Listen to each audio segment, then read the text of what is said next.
Welcome to Navigating Love and Immigration. I'm your host, Megan Pastrana. Falling in love is exciting. Maintaining a healthy relationship takes work. And when you're going through an immigration process, you are faced with unique challenges. This podcast is for anyone in a cross-cultural relationship who finds themselves lost in the labyrinth of U.S. immigration. We will interview relationship experts, explore the stories of real couples, and provide important tips on starting the next chapter of your lives together.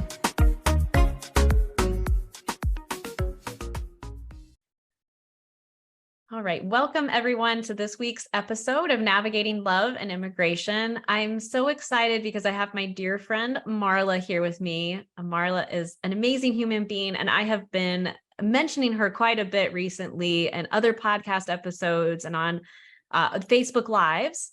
And we had mentioned and talked about holding dualities. And I had said, Marla is the person to come and talk more with all of you about what that means. And so I'd like to introduce Marla and her work in the world. So Marla is the creator of the ethical sales process, and she's the co-founder of the Intimacy Experts. And she's an internationally recognized speaker and expert working with thought leaders in love, sales, and business. And she uses her background in neuroscience, mathematics, and relationship-based sales to guide businesses, couples, and individuals to uncover the hidden patterns in relationship and business to unlock passion, financial success, and unlimited joy. So she has over 20 plus years of experience, and she has worked with Academy Award-winning actors and actresses, producers, NBA players, coaches, millionaire entrepreneurs, and she has been featured in Forbes and Oprah, NBC, ABC, CBS, to name a few. So she's an amazing human being. And I love that she always says that she does her work in the world with her love life and business partner, Julian. So she lives and integrates everything that she practices and teaches. So thank you so much for being here, Marla. I know that's an amazing bio. That was quite the mouthful, wasn't it? It was, but I wanted everybody to know all of this about you because your work in the world is amazing. So thank you for being here. Thank you so much. I'm excited for this conversation because I am a huge fan of you and your business and what you do in the world, helping couples with immigration. So let's go. Awesome. So let's just dive right into this holding duality. So I brought this up in a recent podcast episode where I was talking a bit about my personal immigration experience with my husband, Carlos, and just how the immigration process can be stressful, but can actually be a really beautiful thing that can make your relationship better. So I had referenced dualities, but tell us, what does that mean to hold dualities and why is it important? Okay, I love this. So first of all, everybody's always doing it, whether they realize it or not. Okay, we're always holding dualities. And how do we know that? You're living inside of a body and you have your own experience of life. And then there's life happening outside of your body. And so that's one duality. You've got what's going on inside. You've got your internal organs, you've got your brain and your thoughts and everything that's happening in your own inner world. And then you've got the outer world. That's one duality. So the idea is dualities just means you're holding two seemingly opposite things at the same time. So it works for concepts. So for example, if you get really strident on we should be doing it like this, like in your relationship, and then your partner has the other idea. Well, no, I think we should do it like that. Right. I don't know if you've ever experienced that. Never. Hypothetical, you have different opinions about how to do something, even about what to eat. Right. Uh-huh. And so we have two different opinions, two different ideas, two different concepts. How do we bridge the two? How do we hold both as valid, as equal, as equally important at the same time? That's one way that we can practice actually expanding our capacity to receive more. Because when we think of one thing and that's the only way it needs to be, we unintentionally discredit or don't consider anything else. We only think about our own opinion, our own way of thinking. So when we can consider both ways of thinking at the same time, now you get into, well, what is right and wrong? What is the best way to handle this? What if my way is not the only way or the best way? What if my partner's way needs to be considered more than mine at this moment. Maybe they have more expertise in this area. And so the idea of holding dualities can be simple from I have thoughts in my mind and you have thoughts in your mind, and they're not going to be exactly the same. That's a duality. Mhm. So the idea of going through the immigration process and going through it with joy, what if those can be aligned, right? Because on one hand, there's a lot of processing to the process, and then there's the relational part of that process, right? And so there's a duality embedded in what you do. Mhm. Naturally. Exactly. And that's really why I brought that topic up. That's how that sparked that conversation is, people were kind of like shocked. And how can the immigration process be a positive? How can it be a joyous process? That just seems like an oxymoron to say a joyous immigration process. It just doesn't seem like that can exist. And having gone through it personally, it is easy to start seeing, like you're saying, that one side. And when you exclude the other part of that, holding that duality, it can kind of cause some conflict, internally and in your relationship. So can you talk more about how can, even though it's happening, right? I know it's already happening, but it sounds like, there's these two sides to it. How can we maybe choose to focus more of our energy on the more positive side of Yeah. that immigration journey, so people can not just survive the immigration process, but thrive? Yeah. Well, let's talk about a specific example. So Okay. tell me, like, what's one place a lot of couples get stuck in the process of the sort of the transactional experience? What's one spot that people get stuck? I would say the number one thing where people start to feel maybe the most stress or start to have a little bit more of the blinders on is when they see the wait times. And it's just, oh my gosh, we have to wait a year and a half to be together. How can that be a positive? How can that be joyous? That's, and it's really frustrating. It's annoying. It's all of these things. So that's kind of the example that is top of mind for Perfect. me. Does that work? Perfect. Yes, Okay. that absolutely works. Okay, here's the deal. So when you first find out, and this was surprising to me too, because when you told me that that was how long it takes, I was like, oh my gosh, that's a long time. Everybody's shocked by that. Yeah. It is shocking. I mean, it is It- shocking. you'd think there'd be some fast track, but like Disneyland lines or something, I but know they should start a fast pass. Those are nice. those are really nice. So here's how we use holding dualities here. So here, the immigration process essentially is very transactional, right? It's you got to do this, you got to file this, you got to respond here, you got to do this by this date, by this time, it needs to have this signature in this spot, right? Anything that's off or not exactly the way it needs to be, the transaction goes longer, right? And so we want to be really clear in our transactions. Now, the couple, it has to navigate those transactions, and if they don't bring their relationship as the whole reason why they're doing that in the first place, then the whole process becomes transactional. And this is, again, one of the reasons I love your firm is because you bring that relational care filled, considerate, respectful approach to the couple. So you're modeling the relationship based approach, which is amazing because a lot of immigration, firms don't do that. So this is one of the things that sets your firm apart. And so when the stress arises from the transactional experience, the couple's job essentially is to hold the duality of these are the transactions we need to get through, we need to align with, we need to follow through on. And our relationship is the primary place where we're nurturing, we're pouring in love and good vibes, and why our big why, like why we are so dedicated to doing this in the first place, because we love each other and we want to be together physically, and we can't be together if we don't have, if we're across the pond. So, or in different countries. And so this idea of holding duality is when the stress arises, not if. Yeah.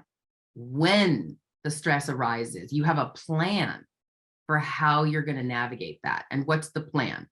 And this is where my practice of ethical sales and the ethical sales process comes in, because it's not just monetary exchanges. The sales process that I teach, as you know, is a relational approach to every yes or no question. Yeah. And so part of our philosophy, in fact, the entire philosophy is relational. It's based on my relationship approach to life, which I developed with my sweetheart, and taught to many couples over decades. But really, it's that approach of, when the stress arises, we hold that duality of, we're in this together. Yeah. It's the most important saying, mantra, affirmation, whatever you want to say. That phrase, we're in this together, it literally has you arm in arm. Mm-hmm. It literally has you like energetically arm in arm, because obviously you're not at the same location. It has you on the same page. It has you, as we like to say, the two of you side by side facing the issue together, Yeah. rather than at each other. Like when you think of animals, animals get aggressive when they're facing each other. And when they're side by side, it's the friends, and we're being friends, and we're colleagues, and we're in this together. And being in it together is one of the most important bonding aspects for a couple, to feel like they're in it together.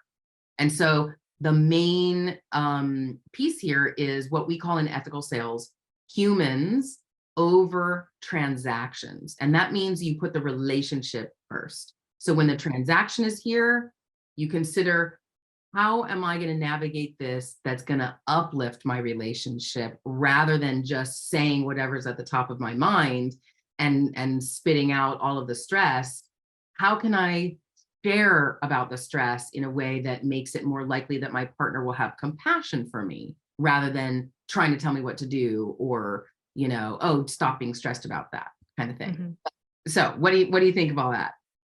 So many things. Yeah, I really like, because even before we started recording this episode, we were talking about how when you focus on the transaction component of the immigration case, that's so huge to think about it that way. If you're thinking about the transaction instead of the relationship and being in it together, I think that's such a huge mindset shift. And that's what we always tell clients too. We'll be in the driver's seat.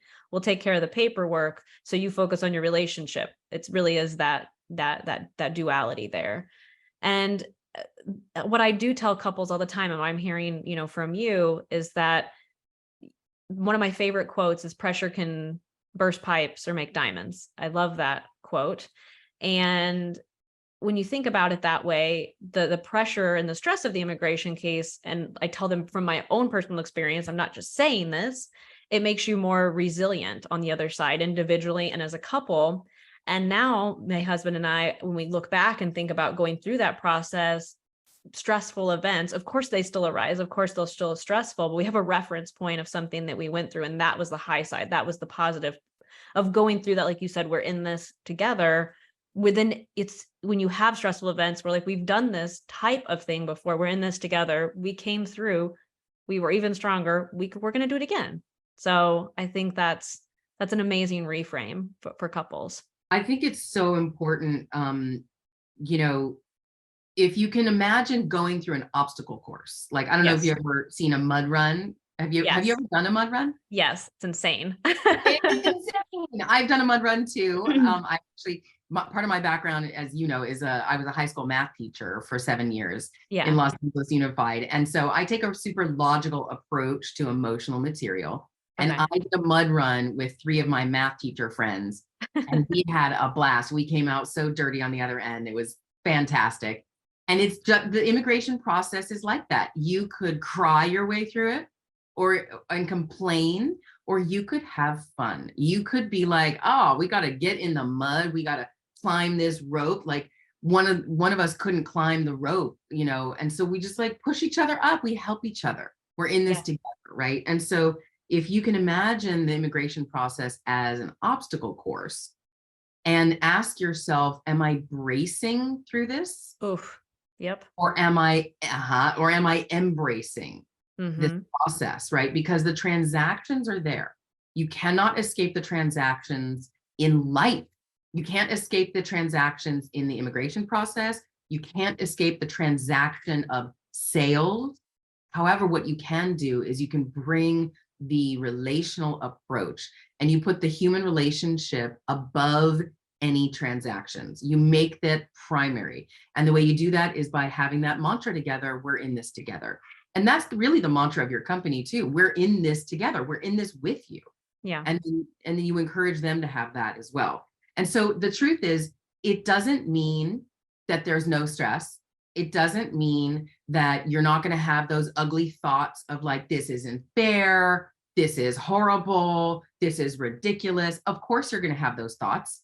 This is not about some Pollyanna perfection experience of life. Nice try. I don't know how that's working for anybody else, but that's not really how life works. It's about when those ugly thoughts arise. What do you do with them? This is dualities again. Yeah. When the ugly thought arises, does it fly out of your mouth immediately? Does it fly out of your fingers and send a text to somebody?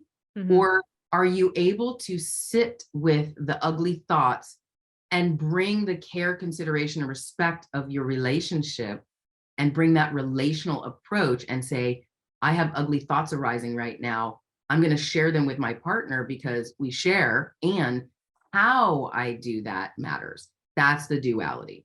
I'm allowed to have ugly thoughts and I can choose how I'm going to share them. Yeah. And that takes awareness. Yeah.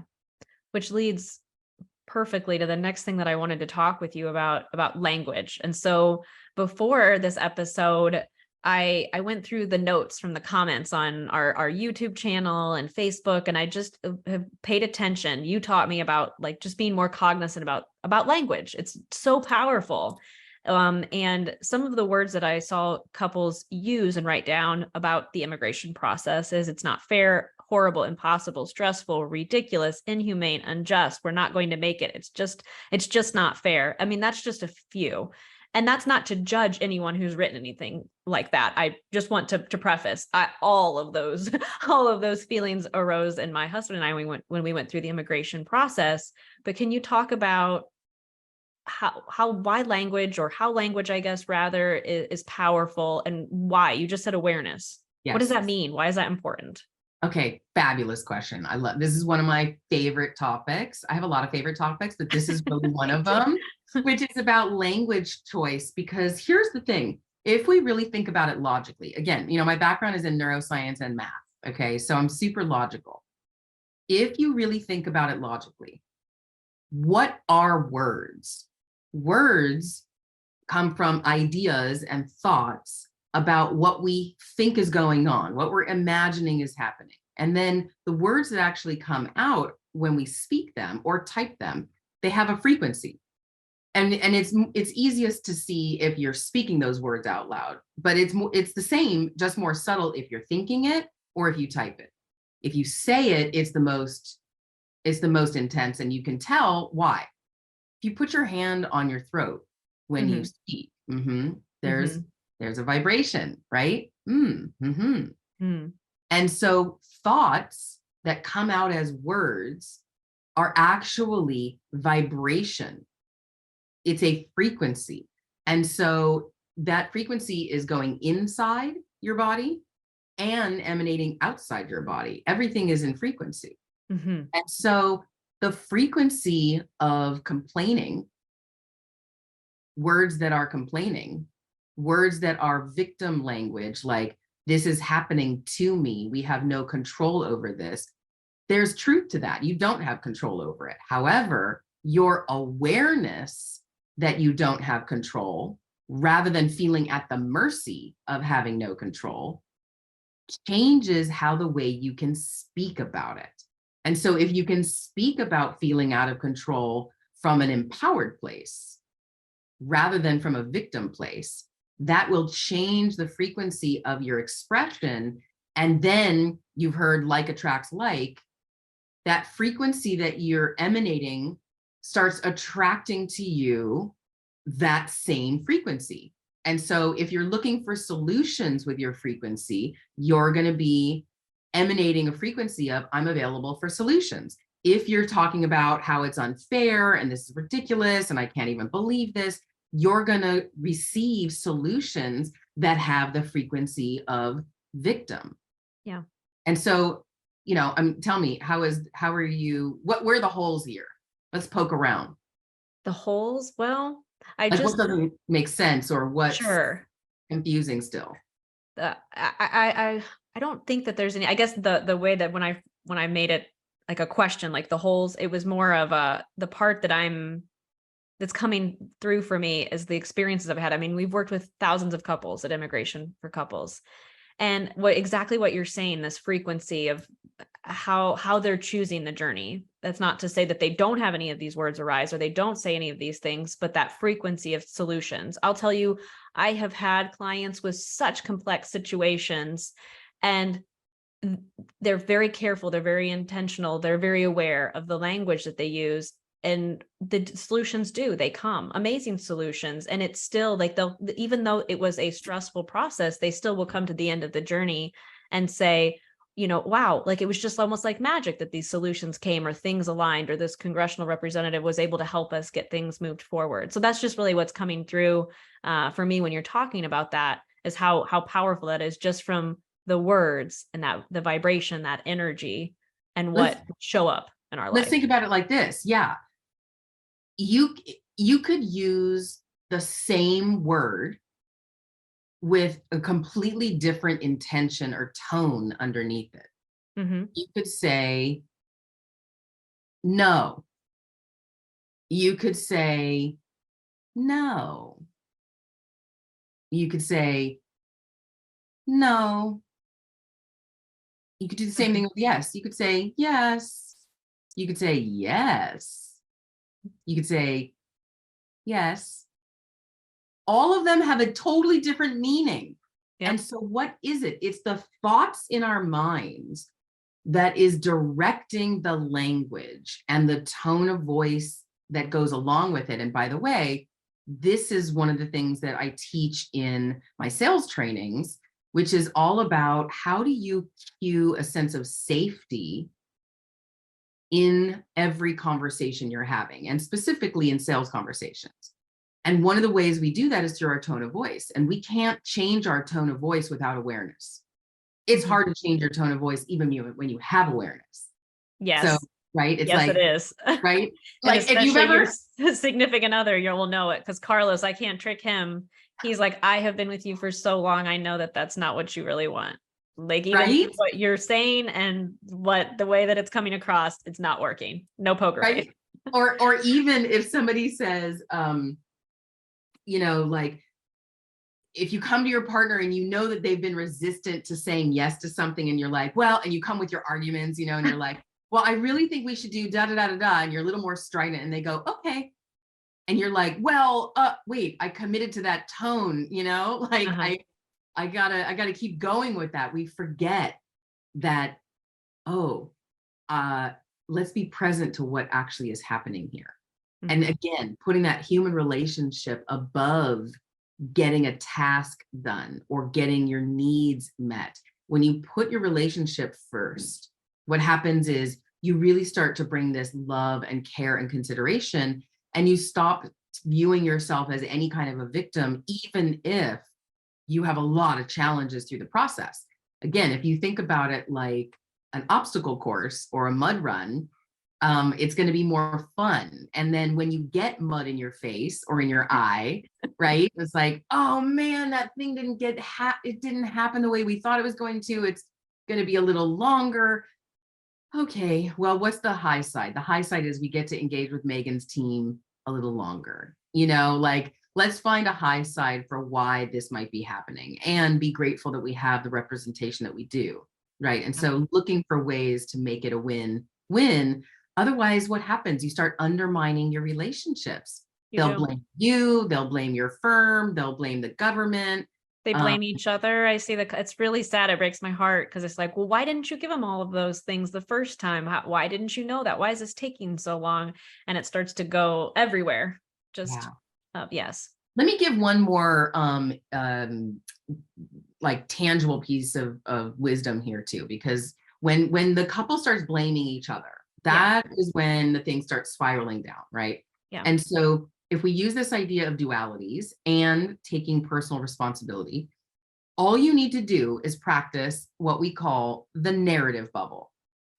The narrative bubble, if you can imagine a cartoon bubble, right, of words, which is all the words you want to say, but you know are not kind. You're trying so hard not to say anything unkind to your partner. And then what happens? Stress, tension, pressure, volcano. Yeah. Right? And we volcano it out. So here's the pressure release valve, the narrative bubble. All of those unspoken words, guess what? You have permission to say them out loud with one caveat. You need to tell your partner, I am having a big reaction internally and there's a lot going on inside of me. Can I just vent it out without you taking any of it personally? That's asking for consent. If they say yes, you will be shocked. Mm-hmm. What happens when you say to your partner, what I really want to do is blame you for not putting the thing in the right spot or not giving them the information on time or whatever the thing is you're thinking about blaming them for. And I'm really working hard at not doing that, even though I really want to blame you because I'm angry and pissed and upset. And I just want to see you because I really love you and I just want to be together. And now it's going to take longer. So I'm really working hard at not blaming you and it's not easy. Could you just share one thing you heard me say? So I have a little reflection. That's one approach. That's one approach to that pressure valve release, right? Because that pressure that starts to happen that breaks pipes, that's the one that we want to release the pressure. And then the pressure of your union making a diamond, that's the good kind of pressure that you want to have, which is our union can handle me speaking the narrative bubble out loud with prior consent. Yeah. Right. And it does wonders because you think your partner knows everything you're thinking, but they really don't. And they're making assumptions, they're loving you, they're trying to help, but until you let them know how you're suffering on the inside, they really are not, they don't know. They'll sense it, they'll react to it, but if the words aren't spoken out loud, they're going to guess. Yeah. And that's dangerous. And that's super dangerous. Super dangerous. Yeah. Yeah. And so, and too, what I'm hearing from you is I think I really want to make sure that anyone who's listening is understanding this as well, that we're not able to avoid those feelings. Like we can't, those words are going to come out. You might say things like, it's not fair. This is annoying. It's, horrific. All of these things that you might describe or words that you might use, at your partner. We can't, it sounds like what you're saying is you got to get these out of your body. You got to get them out, either in that, getting consent from your partner and sharing it or speaking them and letting them move through and not judging it. And not just being like, oh no, I said that thing. I need to be positive all the time. That's not at all what you're saying. And I just want to make sure that's. I'm so glad you're mentioning that. Yeah, because I think a lot of people who study with relationship experts maybe misinterpret that approach. It's not, you can't be positive all the time. No. You're human. We're human.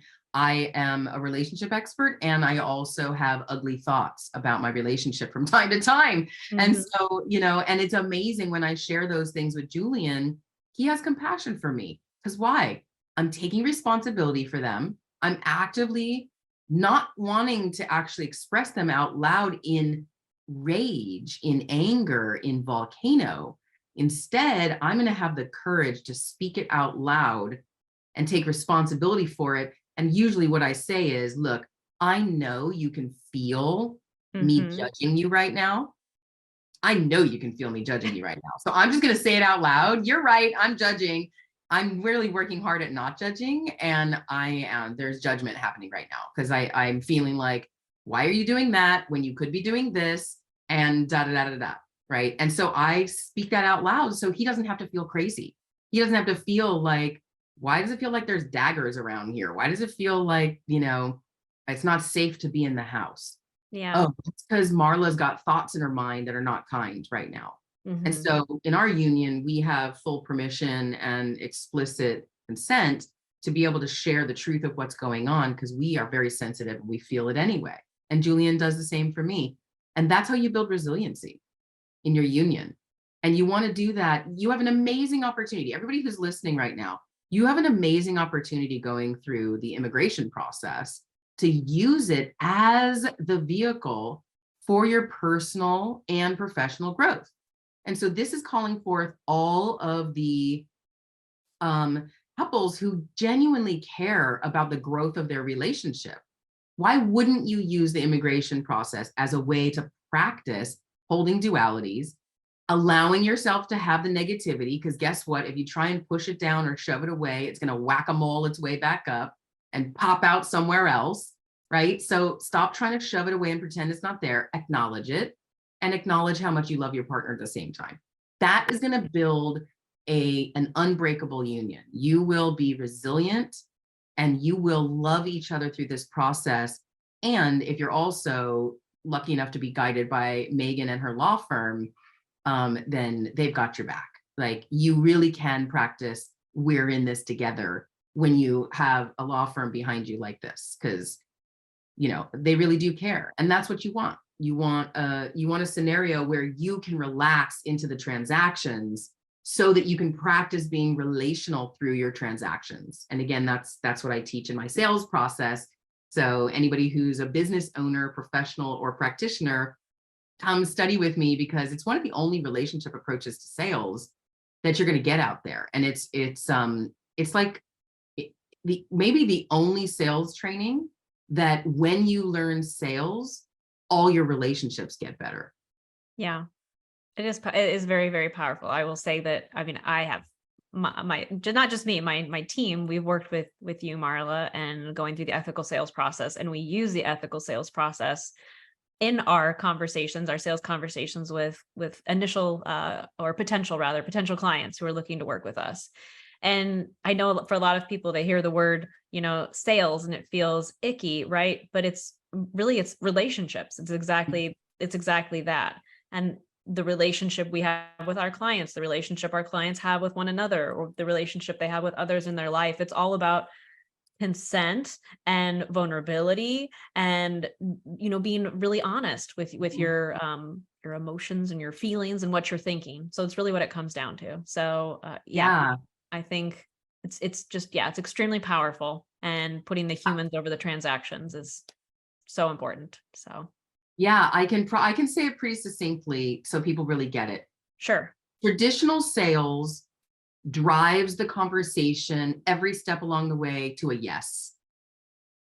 So they take the transaction in sales and drive to a yes through even if they're trying to build a relationship along the way. That's their whole goal.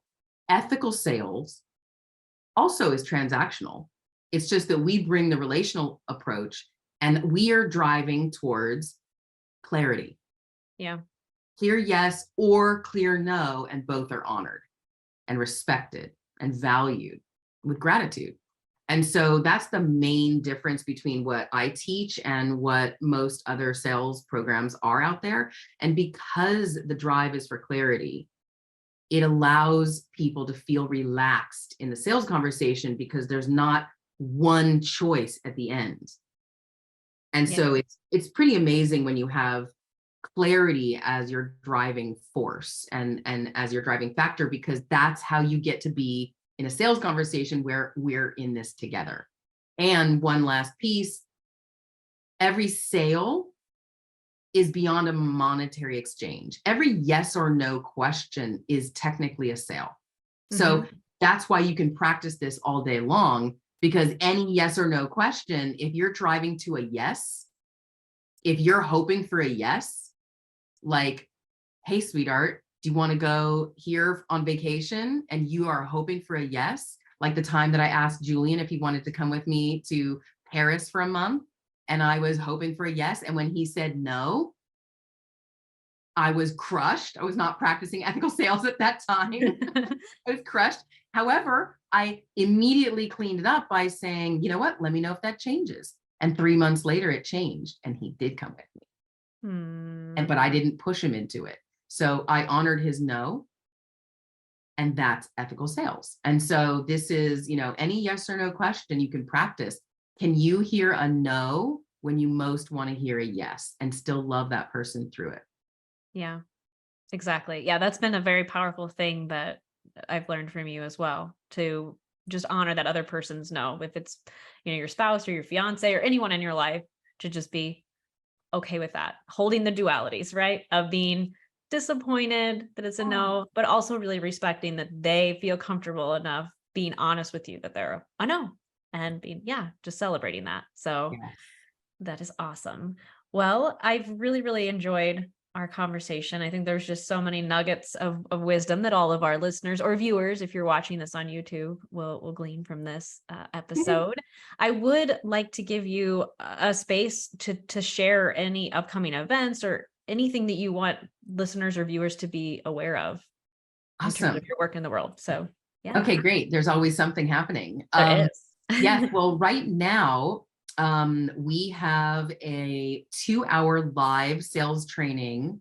It's $33, y'all. It's so packed with fun and uplifting information that you can apply right away in any relationship. So I'm teaching about the 7 client personality types that you will engage with in your life, okay? Whether it's your partner or whether it's an actual sales conversation, and what to do with each one. So that is the ethical sales seminar is on Saturday, August 26th, and it's 2 hours. And then we have a VIP option for anybody who wants to either witness or participate in what we call a diamond seat, which is direct live coaching with me.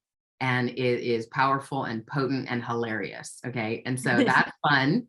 And then if this is happening after the 26th, there'll be a replay page that you can invest in the replay. I think it's going to be like $19 for the replay if you want that. So that's what's up now. And we always have trainings going. We do trainings twice a year. Please come in. We also have free quizzes. We have a couple of amazing quizzes to find out what your sales personality type is, and also what client types you tend to attract and what that says about you. So we have a couple of free fun things, and but try to make it to one of the seminars. It's really, you're going to love it. If you attend live, let me know that you came through Megan, because got a little something special for you.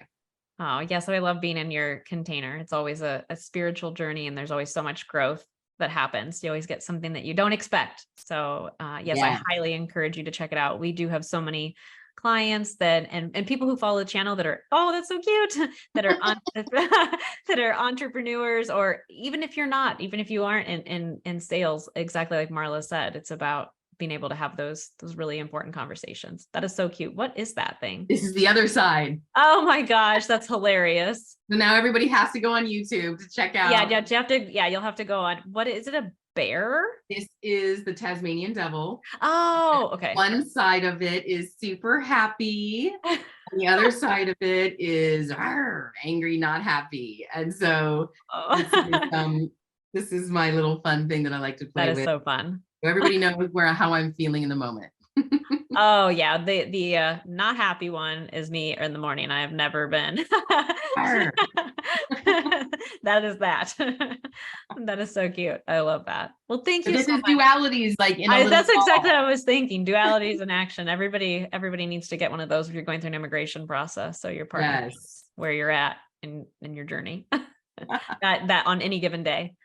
So thank you so much for spending this time with us. This is all just such amazing information for couples to do a complete reframe on how they want to experience their immigration journey. And I think that's an amazing offering on August 26th. I hope everyone is able to attend live. All right. Thank you so much, Marla. Thank you. Bye. Bye.